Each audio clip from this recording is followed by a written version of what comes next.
आज का पहला क्वेश्चन है, सिंधु घाटी सभ्यता को अन्य किस नाम से जाना जाता है। तो देखिए, सबसे पहले मैं आपको बता दूं कि इस वीडियो में आपको जितने 35 क्वेश्चन करवाऊंगा तो उनमें से आपको प्रत्येक क्वेश्चन का आंसर नीचे कमेंट बॉक्स में बताने की कोशिश करनी है, ताकि आप इस वीडियो के माध्यम से अपना रिवीजन कर सकें। और वीडियो लास्ट में आपको अपना स्कोर बताना है कि आपने 35 क्वेश्चन में से कितने क्वेश्चन का राइट आंसर दिए। तो इसका आंसर ऑप्शन सी हो जाएगा, हड़प्पा सभ्यता। तो देखिए, सिंधु घाटी सभ्यता है, इसे हड़प्पा सभ्यता भी कहा जाता है, क्योंकि देखिए सिंधु घाटी सभ्यता में सबसे पहले खोजा गया शहर कौन सा था, तो हड़प्पा था। इसलिए सिंधु घाटी सभ्यता को हड़प्पा सभ्यता भी कहा जाता है। चलिए अगला क्वेश्चन है, सिंधु घाटी की सभ्यता निम्नलिखित में से किस सभ्यता के समकालीन नहीं थी। तो देखिए, इसमें बताना है कि जो सिंधु घाटी सभ्यता थी, इन चार ऑप्शन में से किस सभ्यता के समकालीन नहीं थी। तो यहाँ पर देखते हैं, तो जो मिस्र की सभ्यता थी इसके समकालीन भी थी, मेसोपोटामिया की सभ्यता के समकालीन भी थी, क्रीट की सभ्यता के समकालीन भी थी, लेकिन ग्रीक की सभ्यता के समकालीन नहीं थी। तो इसका आंसर ऑप्शन डी हो जाएगा, जो सिंधु घाटी सभ्यता थी वो ग्रीक की सभ्यता के समकालीन नहीं थी। चलिए अगला क्वेश्चन है, सिंधु घाटी की सभ्यता में घोड़े का अवशेष कहाँ मिले हैं। तो देखिए, सिंधु घाटी सभ्यता में घोड़े का अवशेष कहाँ से प्राप्त हुए थे, तो ये सुरकोटड़ा से हुए थे। तो इसका आंसर ऑप्शन ए हो जाएगा, सुरकोटड़ा से। अब देखिए कहाँ पर है, तो ये गुजरात के कच्छ जिले में स्थित एक महत्वपूर्ण स्थल है जहाँ से घोड़े का अवशेष मिले थे। चलिए अगला क्वेश्चन है, सिंधु घाटी स्थल कालीबंगन किस प्रदेश में है। तो देखिए, जो सिंधु घाटी का स्थल है कालीबंगन, इसे कालीबंगा भी कहा जाता है। तो ये किस राज्य में है, तो ये राजस्थान राज्य में है। तो इसका आंसर ऑप्शन ए हो जाएगा, राजस्थान राज्य के हनुमान नगर जिले का एक प्राचीन स्थल है। और देखिए, कालीबंगन से एक दुर्ग मिला था, जो कि कई बार एग्जाम में पूछा जाता है, तो आपको याद रखना है। चलिए नेक्स्ट क्वेश्चन देखते हैं, हड़प्पा सभ्यता में मुख्य रूप से मूर्तियाँ किसकी बनी होती थीं। तो इसका आंसर ऑप्शन ए हो जाएगा, टेराकोटा की। तो देखिए, हड़प्पा सभ्यता में पकी हुई मिट्टी से टेराकोटा की मूर्तियाँ बनाई जाती थी, याद रखना है। चलिए अगला क्वेश्चन है, सिंधु सभ्यता यानी कि हड़प्पा सभ्यता किस युग की थी। तो देखिए, सिंधु घाटी सभ्यता थी यानी कि हड़प्पा सभ्यता थी, ये किस युग की थी, तो ये कांस्य युग की थी। तो इसका आंसर ऑप्शन ए हो जाएगा कि सिंधु घाटी सभ्यता एक कांस्य युगीन सभ्यता थी। नेक्स्ट क्वेश्चन है,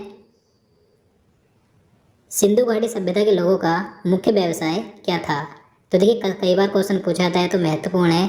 तो सिंधु घाटी सभ्यता के लोगों का मुख्य व्यवसाय था कृषि। तो इसका आंसर ऑप्शन डी हो जाएगा, कृषि। देखिए, इसके साथ यहाँ के लोग व्यवसाय और पशुपालन भी करते थे, लेकिन मुख्य व्यवसाय था कृषि। देखिए, कृषि में ये लोग अनेक फसल की खेती करते थे, जैसे कि गेहूं, जौ और कपास, याद रखना है। चलिए आगे देखते हैं, सिंधु घाटी सभ्यता के निवासी थे।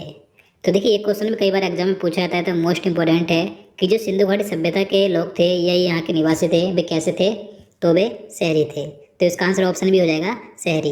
क्योंकि देखिए, जो सिंधु घाटी सभ्यता थी ये एक नगरीय सभ्यता थी, जबकि जो वैदिक सभ्यता थी वो एक ग्रामीण सभ्यता थी, लेकिन सिंधु घाटी सभ्यता शहरी यानी कि एक नगरीय सभ्यता थी।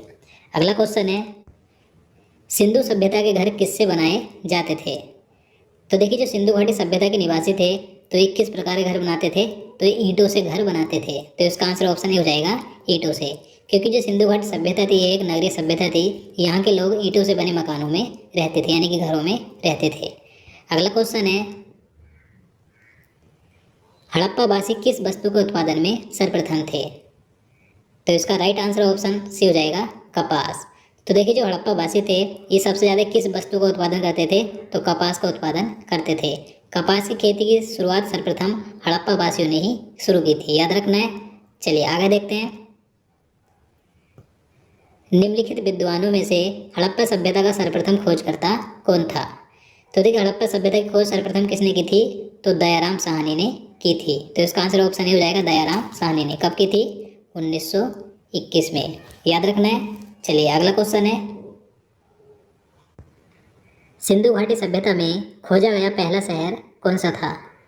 तो देखिए, मैंने आपको पहले ही बता दिया है कि सिंधु घाटी सभ्यता में सबसे पहले खोजा गया शहर कौन सा था। तो इसका आंसर आप नीचे कमेंट बॉक्स में ज़रूर बताइएगा। तो इसका आंसर ऑप्शन ए हो जाएगा, हड़प्पा। हड़प्पा की खोज 1921 में दयाराम साहनी ने की थी, जो कि सिंधु घाटी सभ्यता में खोजा गया सबसे पहला शहर था। अगला क्वेश्चन है, सिंधु सभ्यता का पतन नगर यानी कि बंदरगाह कौन सा था। तो देखिए, महत्वपूर्ण प्रश्न है, कई बार एग्जाम में क्वेश्चन देखने को मिलता है। तो इसका आंसर ऑप्शन भी हो जाएगा, लोथल। लोथल सिंधु घाटी सभ्यता का प्रमुख बंदरगाह था। देखिए कहाँ पर है लोथल, तो ये गुजरात के भाल क्षेत्र में स्थित है। देखिए इसकी खोज 1954 में रंगनाथ राव ने की थी, तो आपको याद रखना है। चलिए नेक्स्ट क्वेश्चन है, पैमाने की खोज ने यह सिद्ध कर दिया है कि सिंधु घाटी सभ्यता के लोग माप और तौल से परिचित थे, तो यह खोज कहाँ पर हुई। तो देखिए जब पैमाने की खोज ने सिद्ध किया है कि जो सिंधु घाटी सभ्यता के लोग थे ये माप तौल से भी परिचित थे, तो ये खोज कहाँ पर हुई है, तो ये हुई है लोथल में। तो इसका आंसर ऑप्शन डी हो जाएगा, लोथल में।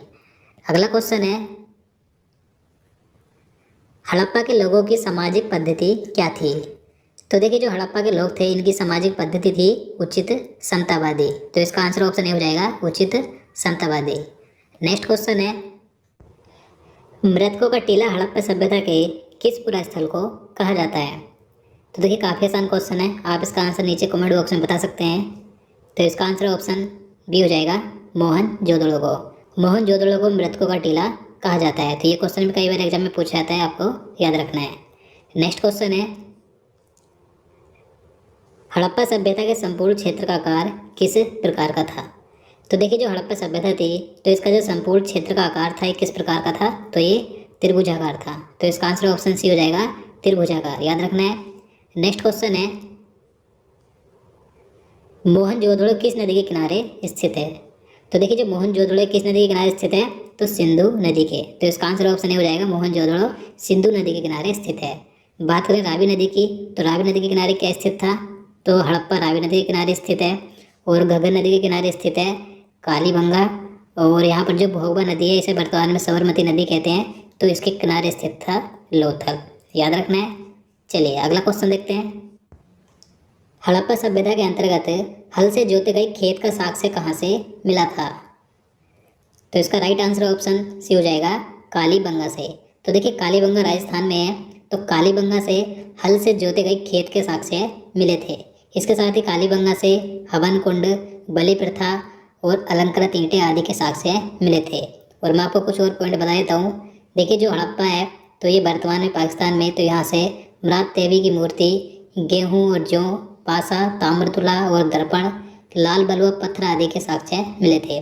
उसके बाद मोहनजोदड़ो, तो ये वर्तमान में पाकिस्तान में, तो यहाँ से बृहत स्नानागार, बृहत अन्नागार और दाढ़ी वाले पुजारी की मूर्ति आदि प्राप्त हुई थी।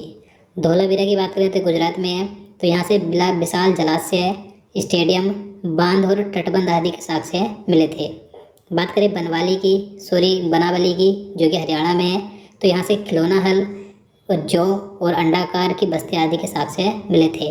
बात करें सुरकोटदा की, तो ये गुजरात में, तो यहाँ से घोड़ों की हड्डियों का पहला वास्तविक अवशेष मिला था, जो कि मैं आपको पहले क्वेश्चन में बता चुका हूँ। चलिए अगला क्वेश्चन देखते हैं, सिंधु सभ्यता में बृहत स्नानागार कहाँ पाया गया है। तो मैंने आपको बता दिया है कि जो बृहत स्नानागार थे कहाँ पर पाए गए थे, तो मोहनजोदड़ो में। तो इसका आंसर ऑप्शन ए हो जाएगा, मोहनजोदड़ो में बृहत स्नानागार पाया गया था। अगला क्वेश्चन है, हड़प्पा की सभ्यता का प्रमुख स्थल रोपड़ किस नदी के पर स्थित था। तो इसका आंसर ऑप्शन ए हो जाएगा, सतलज नदी पर। तो देखिए रोपड़ स्थल था हड़प्पा सभ्यता का, ये सतलज नदी पर स्थित था। नेक्स्ट क्वेश्चन है, हड़प्पा में एक अच्छे जल प्रबंधन का पता किस स्थान से चलता है। तो इसका आंसर ऑप्शन ए हो जाएगा, धौलावीरा से।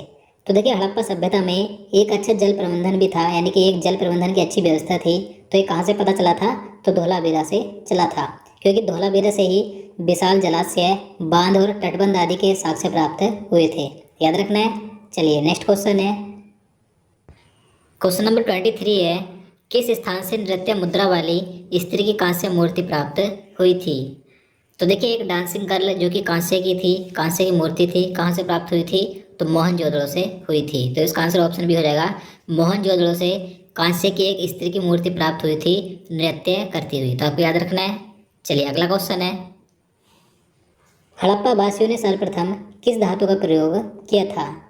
तो देखिए सर्वप्रथम हड़प्पा वासियों ने किस धातु का प्रयोग किया था, तो ये किया था तांबे का। तो इसका आंसर ऑप्शन भी हो जाएगा, तांबे का। नेक्स्ट क्वेश्चन है, हड़प्पा के निवासी किस खेल में रुचि रखते थे। तो देखिए हड़प्पा के निवासी किस खेल में रुचि रखते थे, शतरंज में। तो इसका आंसर ऑप्शन भी हो जाएगा कि हड़प्पा के निवासी शतरंज में रुचि रखते थे। नेक्स्ट क्वेश्चन है, मोहनजोदड़ो का शाब्दिक अर्थ क्या है। तो देखिए मैंने आपको पहले बताया था कि जो मोहनजोदड़ो है इसे मृतकों का टीला कहा जाता है, तो यही इसका शाब्दिक अर्थ होता है। तो इसका आंसर ऑप्शन ए हो जाएगा मृतकों का टीला, ये मोहनजोदड़ो का शाब्दिक अर्थ है। अगला क्वेश्चन है सिंधु घाटी सभ्यता का सबसे बड़ा स्थल कौन सा है? तो देखिए सिंधु घाटी सभ्यता का सबसे बड़ा स्थल है मोहनजोदड़ो। तो इसका आंसर ऑप्शन डी हो जाएगा, मोहनजोदड़ो सिंधु घाटी सभ्यता का सबसे बड़ा स्थल था। नेक्स्ट क्वेश्चन है मोहनजोदड़ो में सबसे बड़ा भवन कौन सा है? तो अब बात करें मोहनजोदड़ो में सबसे बड़ा भवन कौन सा था, तो उसका नाम है धान्यागार। तो इसका आंसर ऑप्शन डी हो जाएगा, धान्यागार मोहनजोदड़ो में सबसे बड़ा भवन था। नेक्स्ट क्वेश्चन है सिंधु घाटी सभ्यता की लिपि कौन सी है? तो देखिए सिंधु घाटी सभ्यता की लिपि कौन सी थी, तो ये ज्ञात नहीं है। तो इसका आंसर ऑप्शन डी हो जाएगा कि सिंधु घाटी सभ्यता की कोई भी लिपि अभी तक ज्ञात नहीं हुई है। अगला क्वेश्चन है सिंधु घाटी सभ्यता के शहरों की गलियां कैसी थीं? तो देखिए सिंधु घाटी सभ्यता के शहरों की गलियां थीं चौड़ी और सीधी। तो इसका आंसर ऑप्शन ए हो जाएगा, चौड़ी और सीधी। और यहाँ की सड़कें एक दूसरे को समकोण पर काटती थीं, याद रखना है। चलिए अगला क्वेश्चन है कालीबंगा का अर्थ क्या है? तो देखिए जो कालीबंगा है इसे कालीबंगन कहा जाता है, मैंने आपको बता दिया पहले ही। तो कालीबंगा का अर्थ क्या होता है? काले रंग की चूड़ियाँ। तो इसका आंसर ऑप्शन बी हो जाएगा, काले रंग की चूड़ियाँ। अगला क्वेश्चन है हड़प्पा या सिंधु घाटी सभ्यता में पवित्र पशु कौन थे? तो देखिए सिंधु घाटी सभ्यता में पवित्र पशु किसे माना जाता था, तो कुबड़ वाला बैल और एक श्रृंग युक्त पशु। तो इसका आंसर ऑप्शन सी हो जाएगा। और देखिए यहाँ पर जो मोहरें थी, इस सभ्यता में जो मोहरें थी तो उन पर कुबड़ वाला जो बैल था तो इसका अधिक चित्र मिलता है। इसके साथ ही एक श्रृंग युक्त पशु का चित्र भी मिलता है यहाँ की मोहरों पर। चलिए नेक्स्ट क्वेश्चन है सिंधु घाटी सभ्यता के लोगों का मुख्य भोजन क्या था? तो इसका आंसर ऑप्शन भी हो जाएगा, गेहूं और जौ। जैसे कि मैंने आपको पहले ही बताया था कि जो सिंधु घाटी सभ्यता थी तो यहाँ के लोग अधिकतर किसी खेती करते थे, गेहूं की, जौ की और कपास की। तो यहाँ के लोगों का मुख्य भोजन था गेहूं और जौ। अगला क्वेश्चन है हड़प्पा सभ्यता का कुल क्षेत्रफल कितना है? तो देखिए हड़प्पा सभ्यता का कुल क्षेत्रफल कितना है, तो 12,99,600 वर्ग किलोमीटर है, लगभग 13 लाख वर्ग किलोमीटर है। तो इसका आंसर ऑप्शन ए हो जाएगा, लगभग 13 लाख वर्ग किलोमीटर। सही मैंने यहाँ पर आपको बता दिया है। तो अगला क्वेश्चन है सिंधु घाटी सभ्यता जानी जाती है? तो देखिए जो सिंधु घाटी सभ्यता है किस लिए जानी जाती है, तो ये अपने नगर नियोजन के लिए जानी जाती है क्योंकि ये एक नगरीय सभ्यता थी। तो इसका आंसर ऑप्शन ए हो जाएगा, नगर नियोजन के लिए। तो दोस्तों आज के लिए इतना ही। उम्मीद करता हूँ आपको वीडियो पसंद आया होगा। अगर आपको वीडियो अच्छा लगा हो, आपके लिए हेल्पफुल हो, तो प्लीज़ वीडियो को लाइक और शेयर करना, साथ ही चैनल को भी सब्सक्राइब कर लेना। और देखिए अगर आप किसी भी टॉपिक पर वीडियो चाहते हैं तो आप नीचे कमेंट बॉक्स में बता सकते हैं। अगर आप किसी भी टॉपिक पर कहोगे तो मैं उस पर वीडियो बना दूंगा। तो दोस्तों मिलते हैं नेक्स्ट वीडियो में। जय हिंद, जय भारत।